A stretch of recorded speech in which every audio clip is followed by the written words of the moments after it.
Okay, so let's continue looking at how the rook makes its moves. Again, first the pawn has to move out to make it possible for the rook to move out from the baseline.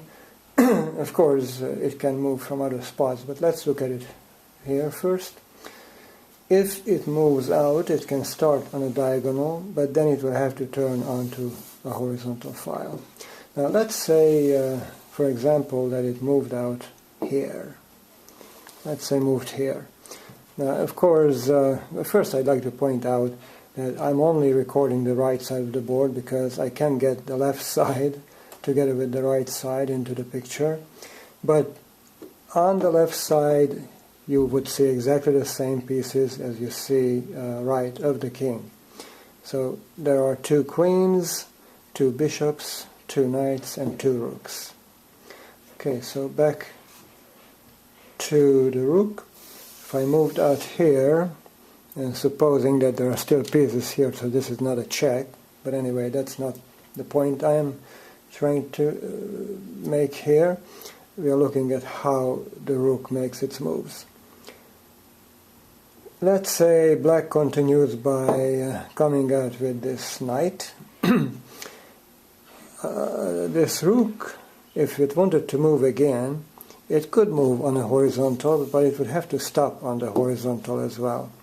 It cannot make this move. It couldn't come back this way. Only if it starts on a diagonal, then it can turn onto a horizontal. Of course, let's say it moved here, knight came out. Now, later in the opening or in the position, if these pieces were not on the board, then of course now the rook could come back, coming on a diagonal and turning onto the horizontal. So these 2 moves illustrate very well how the rook is able to move on the board.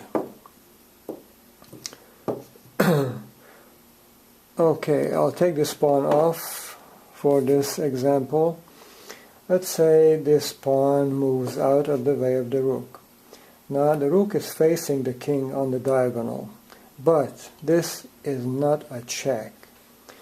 It's not a check because moving out, the rook couldn't stop here. It cannot stop on the diagonal. It would have to turn onto a horizontal. So this way, the rook is not attacking the king. Now if the king was here, and then I move out with this piece, opening the way of the rook, this is a check. Because now it's going all the way up on the diagonal and then turning left.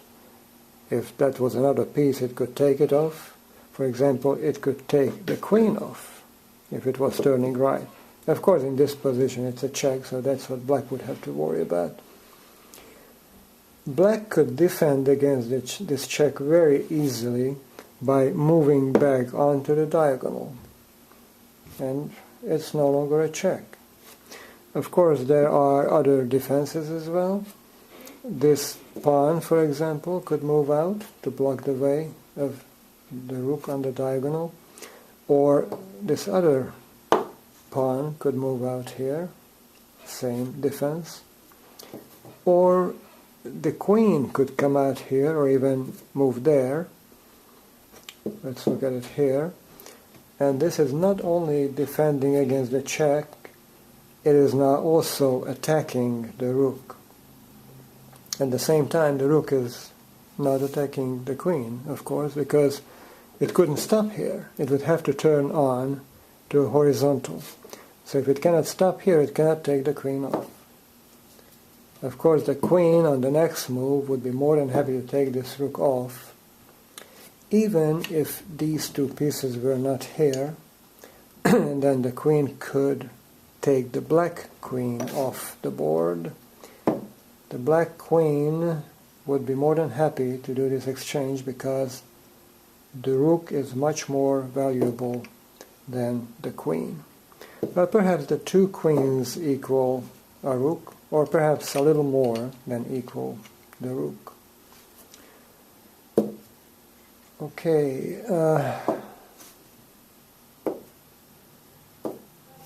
Let's look at some positions to illustrate how powerful the rook is. Let's say this was the position on the board and I am making a move with this rook here. Stop here, and this is a checkmate, because now it's checking the king from this side and also attacking from the other side, and the king is totally helpless. Nothing can come in between either, because on the other side it's still a check. Now if the king was here and I made this same move, this is not a checkmate. Now of course this would not be a defense, because it is still a check on the other side, but the king could simply move out here, and now it is no longer a check on the diagonal, and of course it is blocked on the horizontal. Or for example, if let's say this was the position and the rook came out like that. Again, this is a double check, attacking on the right side as well as attacking on the left side. But now the king could simply move out here, and that would be a very effective way of defending against this attack. These pawns are blocking the way of the rook on both sides. And of course, if, for example, I had my bishop here on the left side in this original position, and if in this case I made this same move and the king came out here, now the rook could take this pawn off, because the bishop is defending that spot, and the king has nowhere to go, because anywhere it goes it is under attack. Here it is still under attack, because the rook could move up here and then move on to a horizontal. Same way here, and here obviously it is still under attack, cannot come here either. So the rook is very powerful. Of course, if I moved here, and let's say this pawn wasn't there, then this rook could simply take my rook. When the game gets complicated in the mid-game, then these rooks can produce very, very interesting positions and very interesting attacks. A friend of mine who's a FIDE player loves this game, and shortly after I showed him how this game is played, he learned the game very quickly, and after only a few games he defeated me, and I couldn't win another game against him.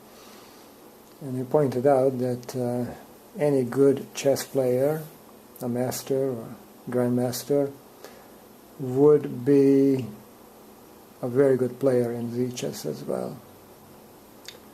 Anyway, that's all I wanted to cover. I hope you will play the game. I think you will enjoy it. Thank you for watching.